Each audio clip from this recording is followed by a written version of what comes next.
Clear చేసుకున్నారన్నారు కదా, ఎన్ని గంటలు ధ్యానం చేశారు మీరు డైలీ?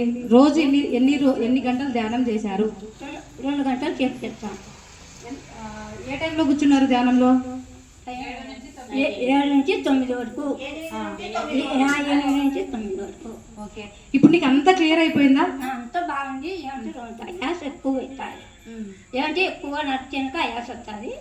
ఇది తీసుకుంటేనక అయాస ఉండదు. జ్ఞానమే చేసుకుంటా నిద్రలో ఊక జ్ఞానం చేసుకొని ఇట్టేనే అనుకుంటా. నాలుగు పండుకుంటే ఏం మా అమ్మ లేలే మా ఇత్త లేచి కాఫీ చెప్తాను అన్నాడు.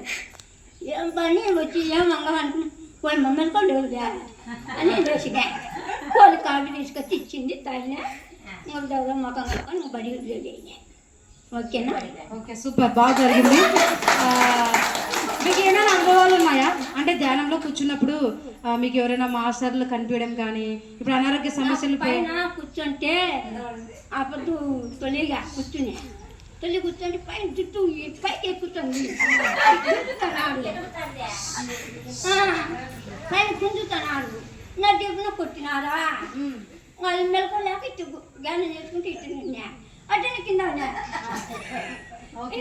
ఆ ఫోటోలో నా వ్యక్తేనా కాదా? ఆయన చూసారా? ఇంకా తలకాయ డొమ్మని అని ఎవరు లేకలని మళ్ళీ లేచి ఇచ్చోబడతానని మళ్ళీ దగ్గర లేచి జ్ఞానంలో కూర్చున్నాయి. మళ్ళీ ఇట్టునే ఏం కింద అన్ని ఏమన్నా చెండు కట్టిందని ఇటు చూసుకున్నా.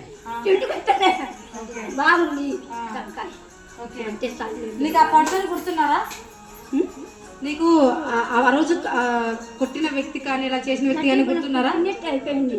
మనిషి గుర్తున్నారా? మంచిగా ఎవరైంది నాకు జ్ఞానంలో కూర్చునేనా బా బా అంటా. ఏంటి పని తలకాయ ఒక పీక్తండి. ఏంటి పని అయినా అని తొలి కూర్చునే ఎట్టబ్బా అని ఏమన్నా అమ్ములను కూర్చుంటుంది. అవి కొనుక్కొని ఇది కూర్చొని నీకు బాగా అవుతాడని ఇది కూర్చునే. కూర్చునే వద్దు నరకమని వచ్చి ఇంటికి వెళ్ళి ఇస్తున్నారు. ఇదంతా కూడా ప్రాసెస్ అన్నమాట. అంటే మనకి కూర్చున్నప్పుడు ధ్యానంలో ఏం జరుగుతుంది అంటే హాస్టల్ ప్రాసెస్ జరుగుతుంది అన్నమాట. మనకి ఏదైతే అనారోగ్య సమస్యలు ఉన్నాయో అవి క్లియర్ చేయడానికి కొంతమంది మాస్టర్స్ మనకి ఈ మెడిటేషన్ ద్వారా వాళ్ళు వచ్చి ప్రాసెస్ చేస్తారు. డాక్టర్లు ఎలా వస్తారు?